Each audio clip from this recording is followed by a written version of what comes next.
I thought it was just going to be a typical Monday. My roommate and best friend rented an old romance movie from the 50s the night prior because both of us had a rare day off from work. Usually I didn't get holidays off because I managed a department store, and holidays were big shopping days. However, they'd given me a trainee who needed to sink or swim, and I took the day. It was nice to know I'd be spending the day with Tina. We'd been best friends for just about forever, and I'd gone by Nettie instead of my full name, Antoinette, since junior high, because that was the nickname she gave me. We'd been through thick and thin since we met in elementary school, and lived together since college. As I approached my 30s, I realized just how wonderful it was to have a friend who knew me completely. The movie was wonderful.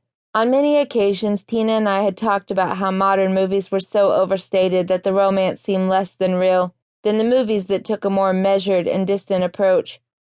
We watched it and laughed and even cried as we sipped wine. When the two leads finally kissed in a big crescendo of symphonic music, we let out a sigh at the same time.